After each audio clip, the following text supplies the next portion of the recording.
不要动。还是你坐这个看不到。You guys can spread out on this side, so you're not so close together. It's kind of hot. I would like my own. I don't know about you guys. Hello, welcome aboard Merryweather. My name is Fariba and I'm your captain and storyteller. A quick reminder for your safety, please remain seated, keeping your hands and arms and fingers inside the boat at all times for the remainder of our journey. Now to enter Storybook Land, we must first enter the jaws of Monstro. The giant whale that swallowed Geppetto and Pinocchio, but don't worry. Pinocchio lit up a giant fire. It caused Monstro to sneeze so hard, as you can see, he blew his tail right off.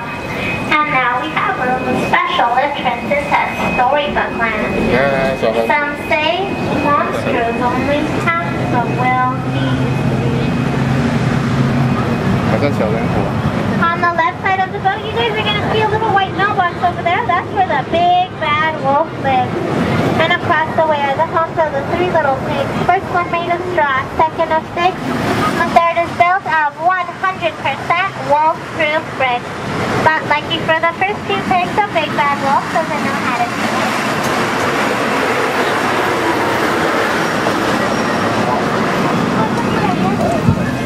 On your left is the English village where Alice lives. Her cottage is the green one on the far right, and one day she followed the white rabbit all the way down the cobblestone path into his little rabbit hole. That's where she fell down, and began her adventures in Wonderland. In the center of the canal is London Park.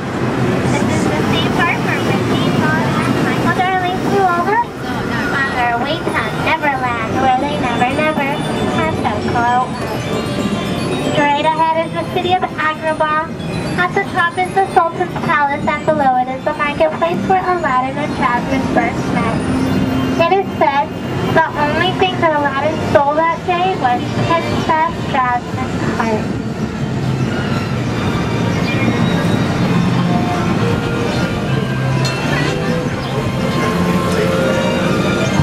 We're now going under the same rose-covered archways where Aladdin and Princess Jasmine flew over on their very first magic carpet ride into a whole new world. Ladies and gentlemen,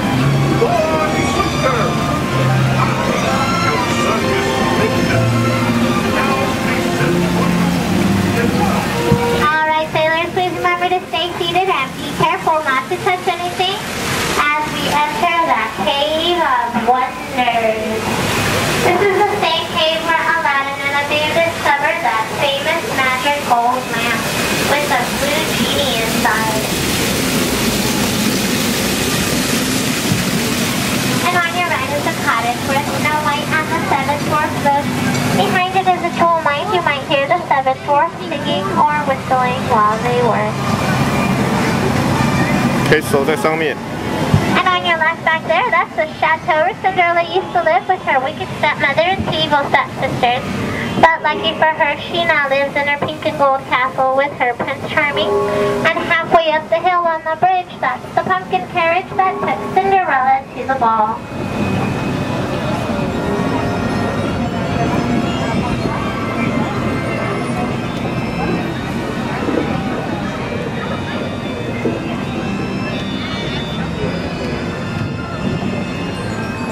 On your left is one of the world's most unusual flower displays. 这个小树是真的还是假的啊？ consists entirely of only desert flowers. There's 好可爱的小树哦。 and they only grow 1 inch a year. And just in case if you're all wondering, trees here in Storybook Land are real. They've tested miniaturized by a special process known only to Tinkerbell and a few of our own Disneyland gardeners, of course.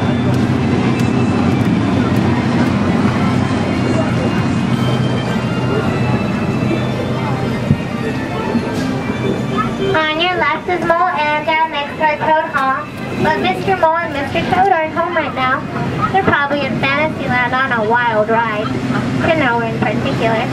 Next to it are the 3 Dutch windmills. The one in the center is best known for sheltering all the local animals during the winter storm. And straight ahead is the Alpine Village, which Geppetto and Pinocchio lived. That's Geppetto's wood carving shop where he created Pinocchio. And one night he wished upon a star. And with the help of Jiminy Cricket and the Blue Fairy, later on Pinocchio became a real live boy.